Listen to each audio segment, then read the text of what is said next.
Welcome, welcome. I'm so glad that you're here. What I'm going to share with you today totally changed how I think about energy, cravings, mood, and weight. And I think it's going to change things for you too. So give me about 20 minutes or so and let's dive on in. My name is Elise Chapman. I am a registered nurse, a certified lifestyle and nutrition coach. I also have a master's degree in counseling, a bachelor's degree in psychology. And basically, on paper, I had every tool to understand health. But the thing is, I've been struggling with my health since about the age of 11. And I've lived with fibromyalgia for about 40 years now. And I went through years of weight going up and down and up and down.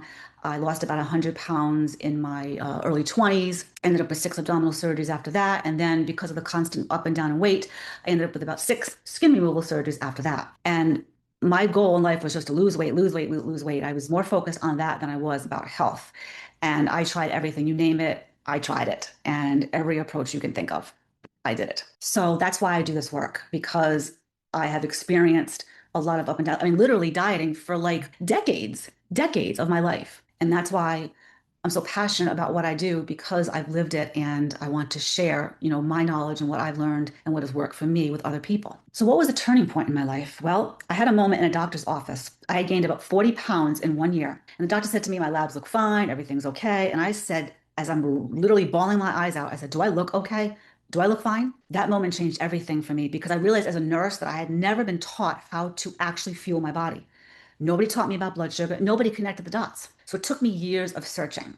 And about 2 years ago, I found an approach that finally worked. I've been learning how to stabilize my blood sugar, and it has changed my energy, my body, and honestly, my whole life. I share this again because I want you to know I'm not talking to you from the outside. I am talking to you because I've lived this. And I build my work around helping people like us finally get answers that they've been searching for years and years and years. The struggle is real.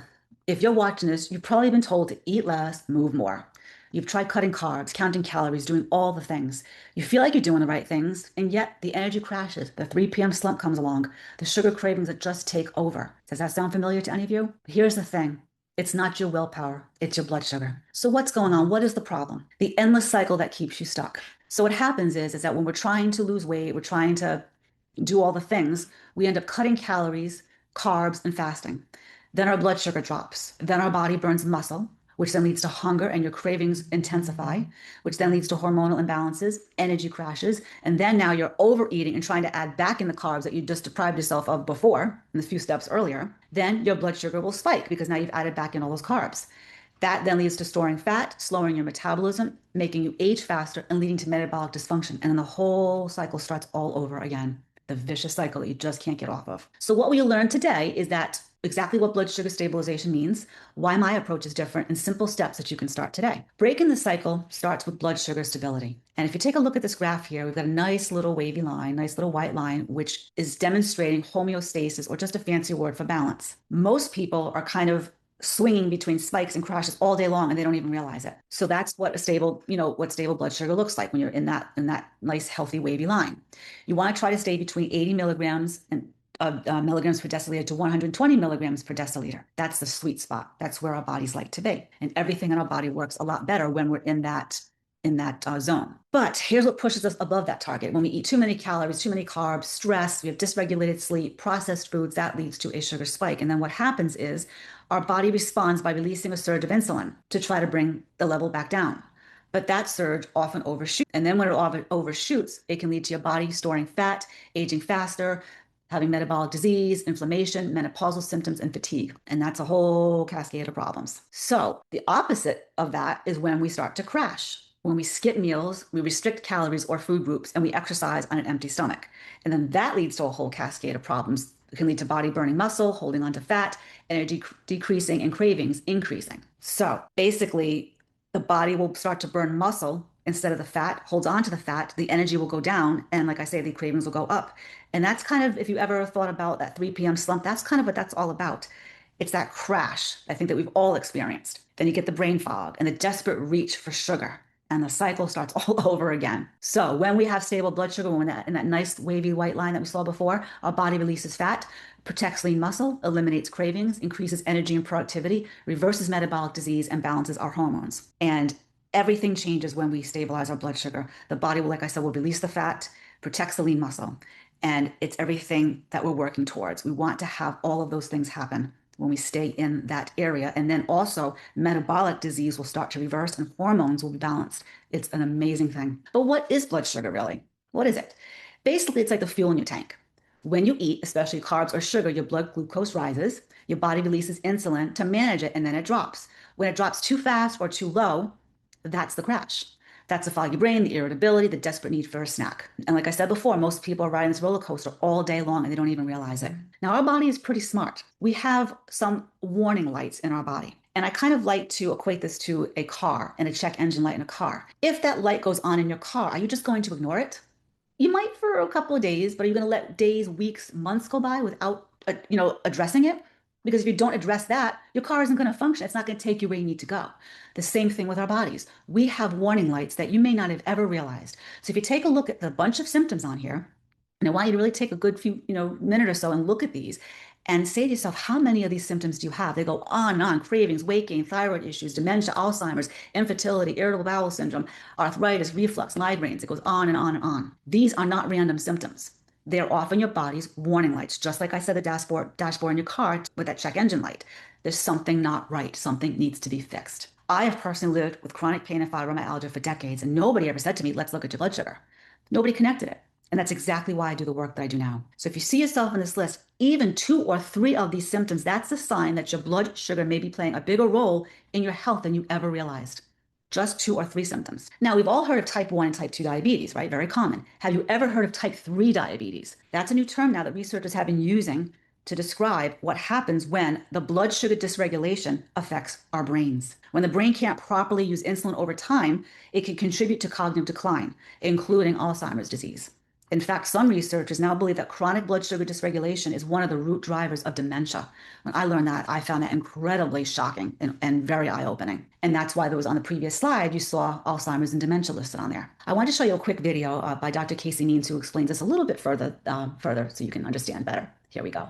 Take a listen. Of the 10 leading causes of death in the United States are either not only just caused by food and lifestyle, but are directly attributable to dysfunctional blood sugar or are worsened by elevated blood sugar. 9 of the 10. So we're looking at things like Alzheimer's dementia, which is now being called type 3 diabetes because it's so related to blood sugar. Heart disease, type 2 diabetes, cancer is very much driven by blood sugar. Chronic kidney disease, which is very much a problem of the small vessels in the kidney becoming narrowed in part because of metabolic dysfunction and erratic blood sugar control. Chronic lower respiratory infections of one of the leading causes of death. And we know that people with unstable elevated blood sugar have much higher mortality, even with something like influenza or pneumonia. Having high blood sugar actually can get into the fluid of the lung and feed the bacteria that leads to some of these issues. There's some odd ones on there too. For instance, suicide is actually on the top 10 list of killers in the United States. And people with diabetes or metabolic dysfunction actually have higher risk of suicidality. Really? So it's all across the board. So I do not share this with you to scare you, but I'm just sharing it because most people have no idea how far-reaching blood sugar dysregulation really is. It's not just about weight. It's not just about diabetes. It touches your brain, your hormones, your heart, your mood, everything.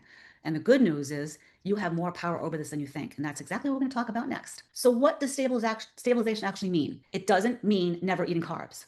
It means your blood sugar stays in a comfortable, steady range throughout the day. No dramatic spikes, no dramatic crashes. When that happens, your energy is consistent.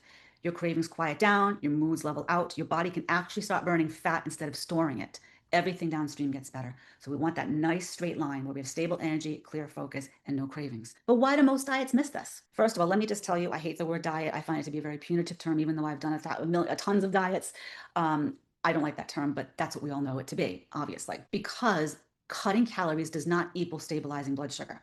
And this is besides the name diet. What frustrates me about diets is that besides trying all of them and never working, they focus on calories and points and macros.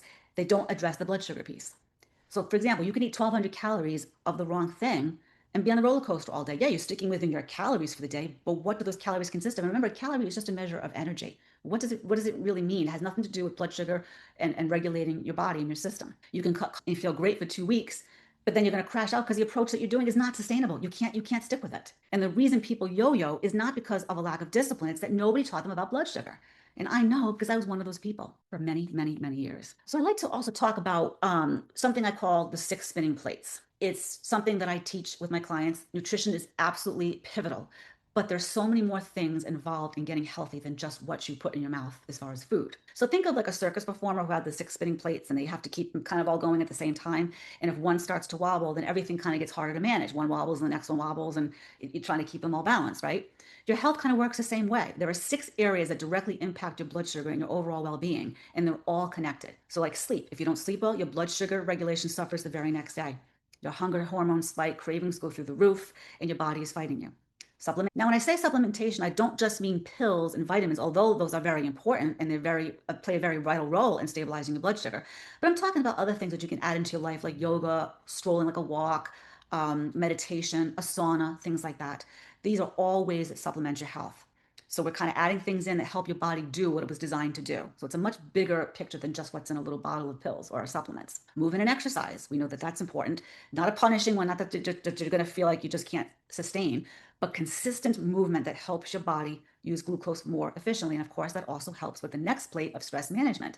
When you move, and they're all related. Like the better, one thing's working well and it kind of helps the other. So if you're getting out and moving more, that helps you manage your stress. It also helps you sleep better. So stress management, the big thing with stress is that it raises your cortisol. The cortisol raises your blood sugar. And you can eat perfectly and still be on that roller coaster if your stress is unmanaged. And that's where my counseling and psychology background really come in, because it's so multifaceted. Like, you know what I mean? People can get frustrated because they know that they're eating the right way and really sticking to it, but there's so many other variables that can affect your blood sugar and not get you where you want to go. Hydration, big one. And a lot of us don't do that great with hydration. We're chronically dehydrated and we don't even realize it. And so even mild dehydration can affect how your body processes glucose. And obviously we've talked about nutrition, which I'm going to talk a little bit more in the next coming slides to get a little bit more into that. So the six spinning plates are very, very important. They're all interrelated. One affects the other, and you don't have to be perfect to all of them, but you kind of want to keep them spinning at all the time the best that you can. Definitely. So why my approach is different?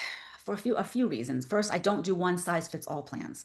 I focus on adding before subtracting. I work with your real life and I bring something most coaches don't. So let me elaborate. Once we now know what the problem is with blood sugar dysregulation, these are the kinds of things that I do when I work with people to try to fix that. And it's very different than probably a lot of things you've tried before. Again, we don't have one size fits all. Your blood sugar response is uniquely yours. So we personalize everything. And we build in, number two, we build in the foods and habits that stabilize rather than starting with all the things that you can't have. Working with your real life, we're busy.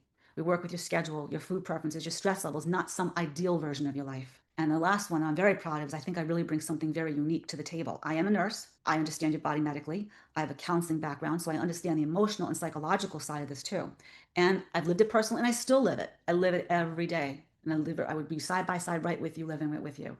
And I think that combination is really rare. And I really think that's so important to bring to every single client I work with. So let's just pause for a second. If any of this has resonated with you, and you've been feeling like you're stuck on that roller coaster, if you feel unseen by doctors, you've tried everything and nothing is working, you feel stuck, I want to invite you to book a free discovery call with me. It's a no pressure conversation where we will see where you are, where you want to go, and if it even makes sense for us to work together, if we're a good fit. The link is right below. So I want you to go ahead, click that, grab a spot, and then come back to the video, keep watching, because I have some practical tools coming up that you can start using right away. So I like to start with what I call quick win number one, meal sequencing, PFC3 for the win. Let me talk about what that's about. PFC is protein, fats, and carbs every 3 hours. That is how we fuel our body. That is how we keep our blood sugar stable. It also kind of makes a difference the order in which you eat those items. It's recommended to eat your protein first, followed by your fat, and followed by your carbs. And the reason for that is because research shows that that simple sequence can reduce your post-meal sugar spikes significantly. So you're eating the same foods, you're just doing them in a different order. And it's the kind of change that is sustainable because it doesn't require willpower. You're eating the foods, you just are being aware of kind of how you're eating them. Quick win number two, movement after meals. Why? Why is it important to move after meals?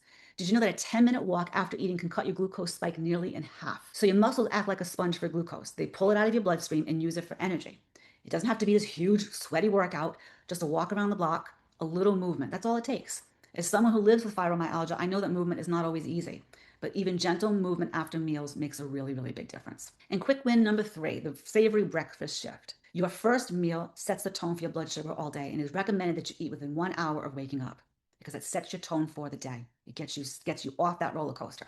So something like a sweet breakfast, even a so-called healthy one, that's granola or a fruit smoothie, it starts you on the roller coaster immediately because it's all carbs, it's all sugar. So if you shift to a protein-forward, savory kind of breakfast, it's one of the fastest changes my clients feel often within just the first few days. You have more energy, fewer afternoon cravings. It really works. So if you see from the picture on the left here, it's juice, toast, and cereal. It's all carbs. There's no protein, probably very, very little fat. On the right, you've got your eggs for protein and a little bit of fat. You've got the avocado for fat, and you've got your vegetables for your carbs. That is a perfect way to start your day. It's completely balanced. You got your protein, fat, and carbs. On the left, you have protein, you have carb, carb, carbs. You don't have any protein and fat there. So, what does working with me look like? As I mentioned earlier, we would have a discovery call so I can understand your history, your health background, your goals, your life. We would build a personalized blood sugar stabilization plan, and we work together consistently with check-ins, accountability, and adjustments along the way to help you fuel and flourish. You deserve to feel good every day. And I know what it feels like to search for answers for years and not find them. I know what it feels like to be told you're fine when you know something is wrong. You deserve better than that. And you deserve to feel good every day. Blood sugar stabilization is not a diet, it's a foundation. And I would love to help you build it. Click the link, book your call, and let's talk. I cannot wait to connect with you. I thank you so much for listening. Thank you so much for your time. And I hope to talk with you soon. Bye bye.